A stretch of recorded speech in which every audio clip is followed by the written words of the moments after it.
Hello everyone, welcome to our channel universal laws.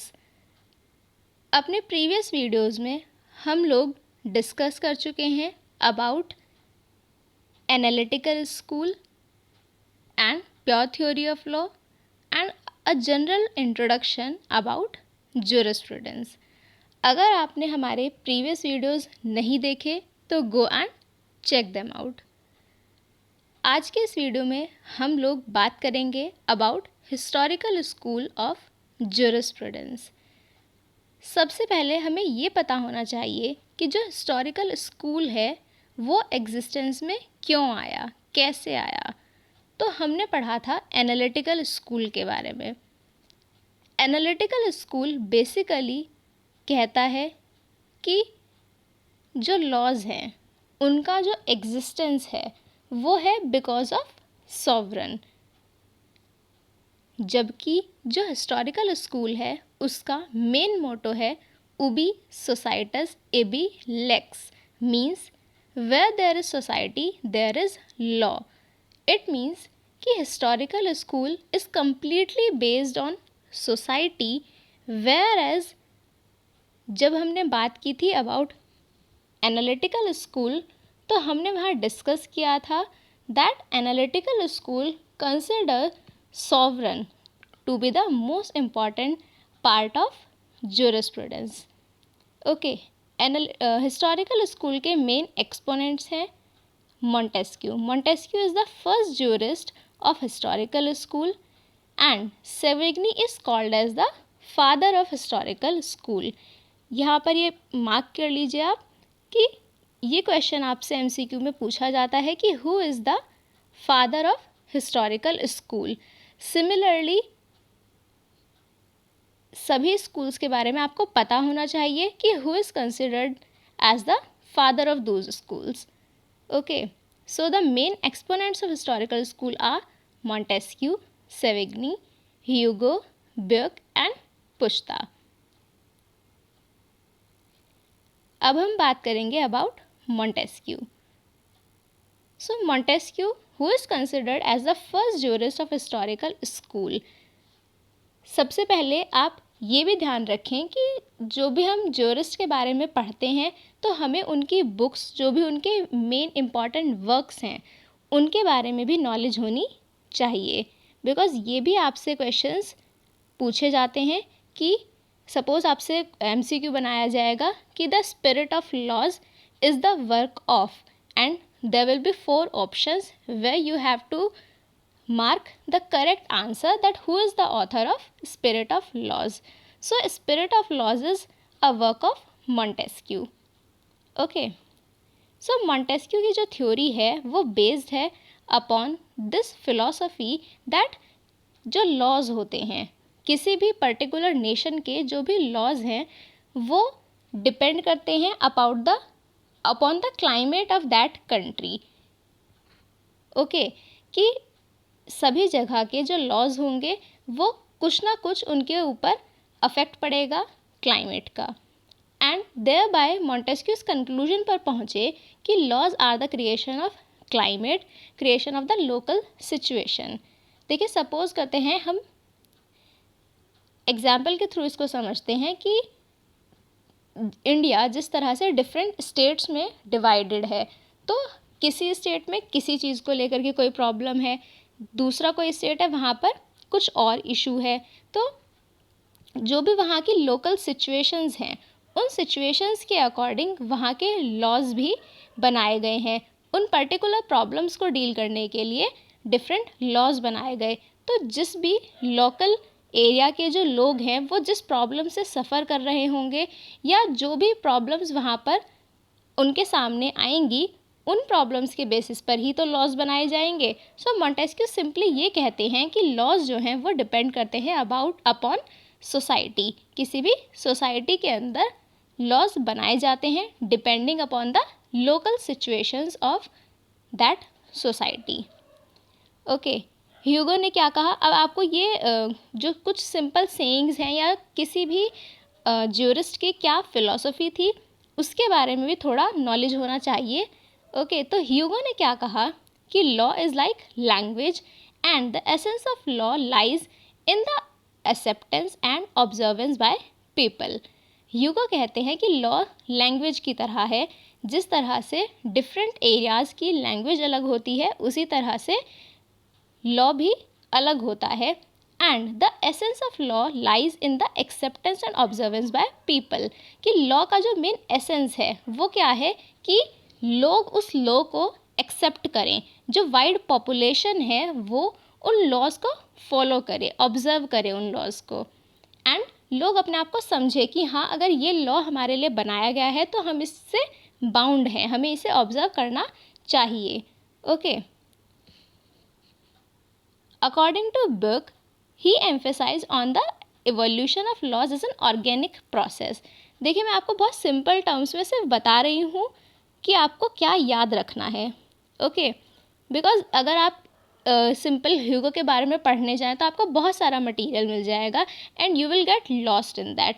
But आप जब अपने एग्ज़ाम ओरिएंटेड स्टडी करते हैं तो आपको वहाँ पर केवल सेलेक्टेड चीज़ों को पढ़ना है. अगर बुक के बारे में कोई क्वेश्चन पूछा जाएगा तो आपसे सिंपल आपको ये टर्म याद रखना है, दैट इज़ ऑर्गेनिक प्रोसेस. कि ऑर्गेनिक प्रोसेस ऑफ लॉ के बारे में किसने कहा?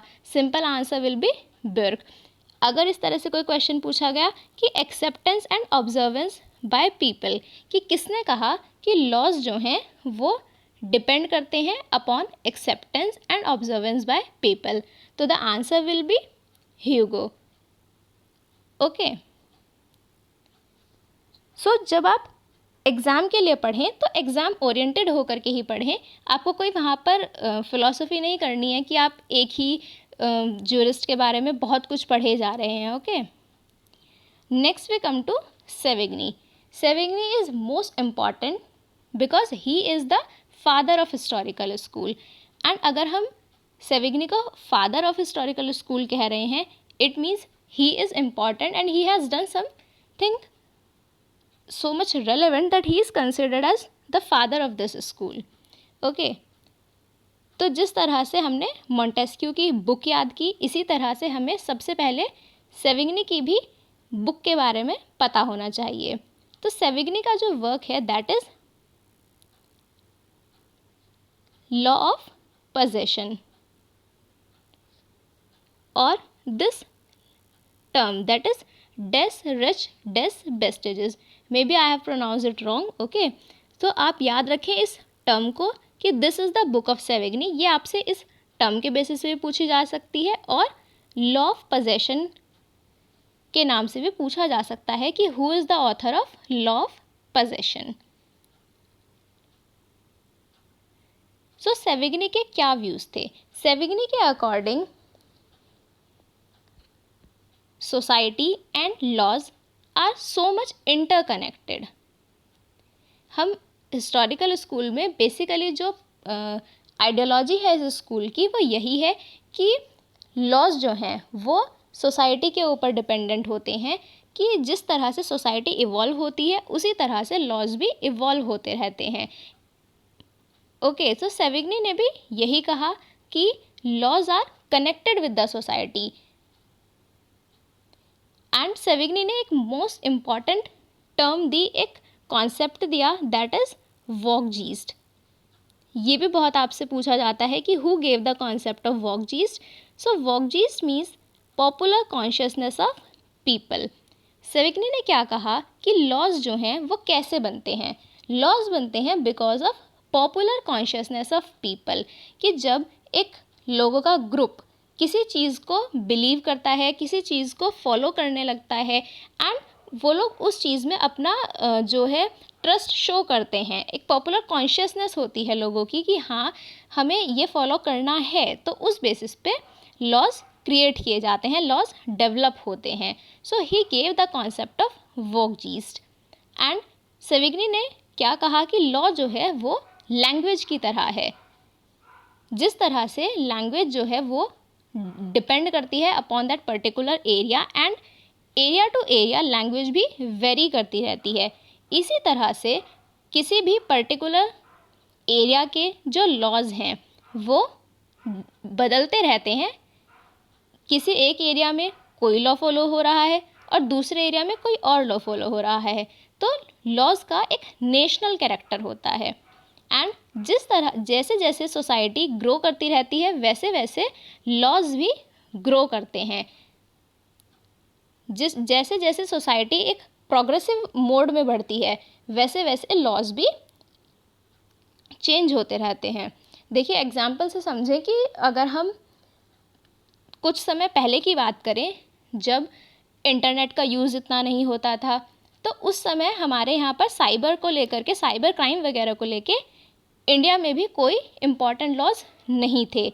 बट जब ये देखा गया कि धीरे धीरे लोग इंटरनेट यूज़ कर रहे हैं एंड साइबर क्राइम बढ़ रहा है, तो उसी समय साइबर लॉज बनाए गए, प्रोटेक्शन को लेकर के कुछ अलग चीज़ें लाई गई। तो जैसे जैसे सोसाइटी डेवलप होती है वैसे वैसे लॉज भी डेवलप होते हैं with the changing time. And Savigny ने क्या कहा कि custom precedes legislation. This is one more important thing about historical school, कि जो हिस्टोरिकल स्कूल के ज्यूरिस्ट हैं वो सभी ज्यूरिस्ट कस्टम को बहुत ज़्यादा इम्पॉर्टेंस देते हैं, कि कस्टम एक इम्पॉर्टेंट प्लेस रखता है लेजिस्लेशंस में, कि कोई भी चीज़ पहले कस्टम होती है एंड कस्टम से ही वो चीज़ जो है लॉ बनती है, कि एक बहुत टाइम से किसी चीज़ को एक कस्टम के तरह फॉलो किया जा रहा था एंड वो कस्टम ही ग्रेजुअली डेवलप हो गया एंड वो लॉ बन गया। Okay. And Savigny also said that early development of laws was spontaneous, कि पहले क्या था, लॉ का जो डेवलपमेंट था वो स्पॉन्टेनियस वे में, एक हैप्पीजार्ड मैनर में हो रहा था। But later on laws develop with the help of jurist, कि जब डिफरेंट ज्यूरिस्ट आए तो लॉ भी जो है वो डिफरेंट ज्यूरिस्ट ने अलग अलग तरह से उसे बनाया, एक प्रॉपर सिंक्रनाइज्ड वे में लॉज को क्रिएट किया गया। So this is what Savigny has said. Savigny के क्या व्यूज़ थे हमने वो पढ़ा। बट सभी ज्यूरिस्ट को जिस तरह से क्रिटिसाइज भी किया गया है, सो सेविग्नी इज़ ऑल्सो क्रिटिसाइज्ड। सेविग्नी का जो वॉकजीस का कॉन्सेप्ट है उसे क्रिटिसाइज किया गया और ये कहा गया कि Volksgeist is not the only source of law, कि जिस तरह से सेविग्नी ने क्या कहा कि लॉज का सबसे इम्पॉर्टेंट बैकबोन होता है वोकजीस्ट, कि सभी लॉज जो हैं वो पॉपुलर कॉन्शियसनेस की वजह से बनते हैं। बट वी कैन नॉट से कि केवल वोकजीस्ट ही लॉ का एक पर्टिकुलर सोर्स है, there may be different other sources of law. Second is custom के बारे में जो सेविग्नी कहते हैं, कस्टम की बात पे भी इनको क्रिटिसाइज किया गया कि हमेशा ऐसा नहीं होता कि कस्टम्स पॉपुलर कॉन्शियसनेस पर ही बेस्ड हो या कस्टम्स उतने अच्छे हों कि लोग उन कस्टम्स को लॉ बनाने में इंटरेस्ट रखते हों। सपोज़ कि हम एग्जाम्पल अगर लें कि जिस तरह से बहुत टाइम पहले सती प्रथा था, तो सती भी एक कस्टम था, but that was not good enough and हम उसे ऐसा नहीं कह सकते कि सती को हम एक लॉ बना दें। तो ज़रूरी नहीं है कि सभी कस्टम्स को लॉ में डेवलप किया जाए।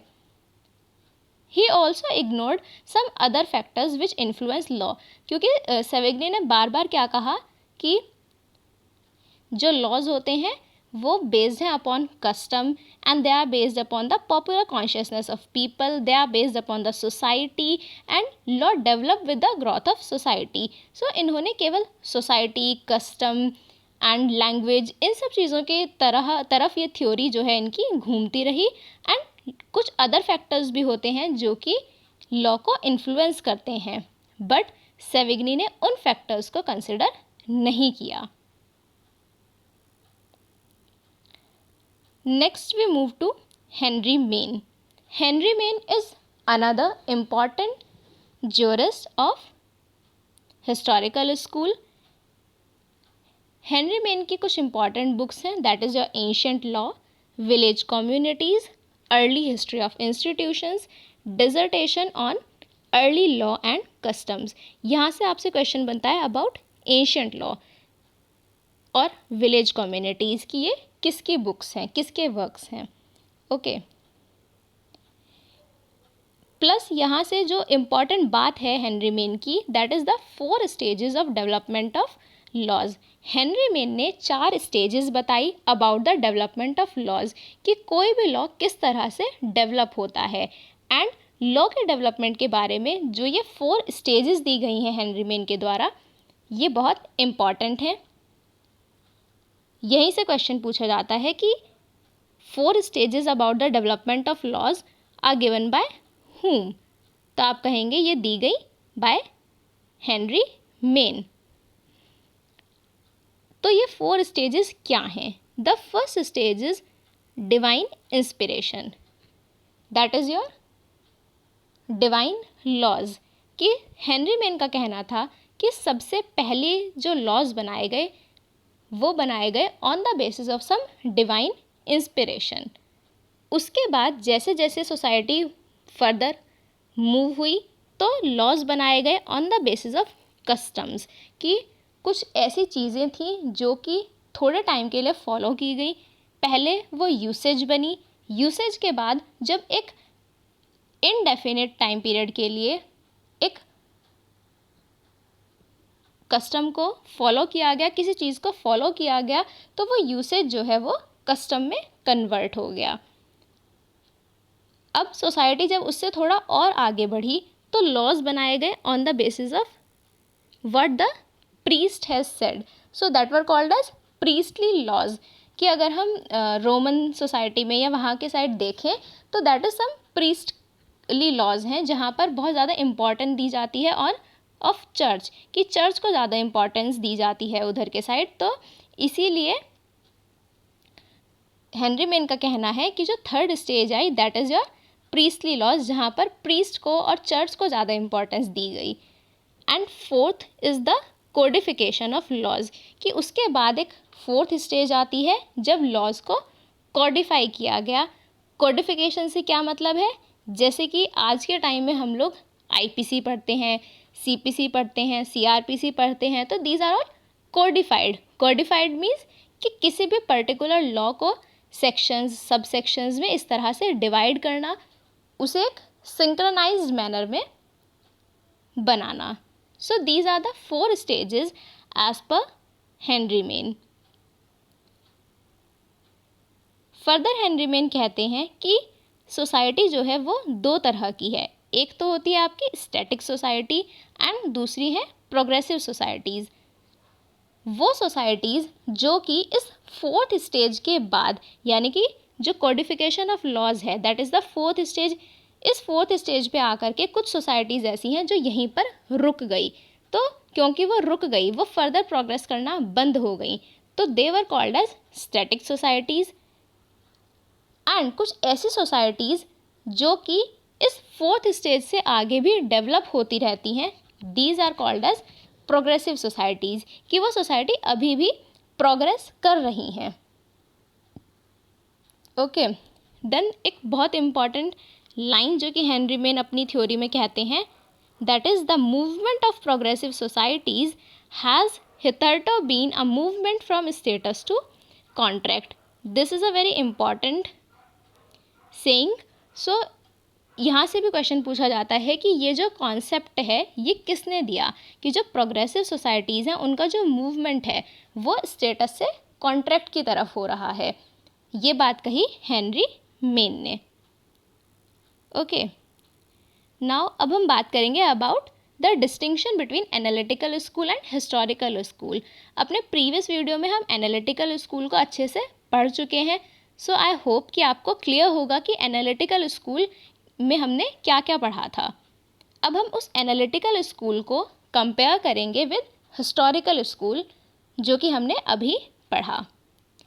तो एनालिटिकल स्कूल जब हमने पढ़ा था तो वहाँ हमने बात की थी कि एनालिटिकल स्कूल इम्पॉर्टेंस देता है टू सॉवरन, क्योंकि वहाँ पर ऑस्टिन के द्वारा क्या कहा गया कि law is the command of sovereign. तो यहाँ पर एनालिटिकल स्कूल क्या कहता है कि लॉ जो है वो क्या है, सॉवरन के द्वारा बनाया गया है एंड एक कमांड है जो कि सॉवरन के द्वारा दी जाती है। जबकि हिस्टोरिकल स्कूल की बात करें तो हिस्टोरिकल स्कूल कहता है कि लॉज को बनाया नहीं जाता बल्कि लॉज आर फाउंड, कि लॉ तो पहले से ही सोसाइटी के अंदर एग्जिस्टेंस में होते हैं और हम उन लॉज को बनाते नहीं हैं, बल्कि केवल हम लॉ को फाइंड आउट करते हैं। नेक्स्ट इज एनालिटिकल स्कूल क्या कहता है कि law owes its existence to state. Analytical school में इम्पॉर्टेंस दी गई स्टेट को, सॉवरन को, जबकि हिस्टोरिकल स्कूल में इम्पॉर्टेंस दी गई टू द सोसाइटी, कि लॉज जो हैं वो सोसाइटी के अंदर अपने आप ग्रेजुअली डेवलप होते रहते हैं। Third is legislation is an important source. Analytical school legislation को एक इम्पॉर्टेंट सोर्स मानता है, जबकि हिस्टोरिकल स्कूल का कहना है कि लॉज जो हैं वो कस्टम से बनते हैं, कि कस्टम्स ही कुछ समय बाद लॉ का रूप ले लेते हैं। Next is custom has no place in law as per analytical school, क्योंकि एनालिटिकल स्कूल जो है वो लॉज को पूरी तरह से मानता है कि वो सॉवरन के द्वारा दी गई कुछ कमांड है, जबकि हिस्टोरिकल स्कूल का कहना है कि कस्टम प्रीसीड्स लेजिस्लेशन, कि कोई भी लॉ जो है वो बनता है कब, जबकि उसमें बैकिंग होती है ऑफ द कस्टम, कि कस्टम्स ही कुछ समय बाद लॉ का रूप ले लेते हैं as per historical school. Next, law is what the rulers decide as per analytical school, but as per historical school law should always conform to the popular consciousness. तो एनालिटिकल स्कूल जहाँ की बात करता है कि जो रूलर ने, जो सॉवरन है, उसने जो भी लॉज बनाए वो प्रॉपरली फॉलो किए जाने चाहिए, एंड पूरी तरह से सॉवरन की चॉइस होती है कि वो क्या लॉज बनाए, जबकि हिस्टोरिकल स्कूल का कहना ये है कि law should always conform to the popular consciousness, कि लॉज जो हैं वो हमेशा उस पॉपुलर कॉन्शियसनेस के, या फिर जो वॉकजीस्ट है, पॉपुलर कॉन्शियसनेस इज बेसिकली वॉकजीस्ट, तो जो वॉकजीस्ट है या जो पॉपुलर कॉन्शियसनेस है लोगों की, लॉज हमेशा उस पॉपुलर कॉन्शियसनेस के अकॉर्डिंग क्रिएट किए जाने चाहिए। ओके, सो है आ video comes to an end. अगर आपको ये वीडियो पसंद आया तो आप इसे अपने फ्रेंड्स के साथ शेयर करें, do hit the like button and subscribe our channel for more such videos.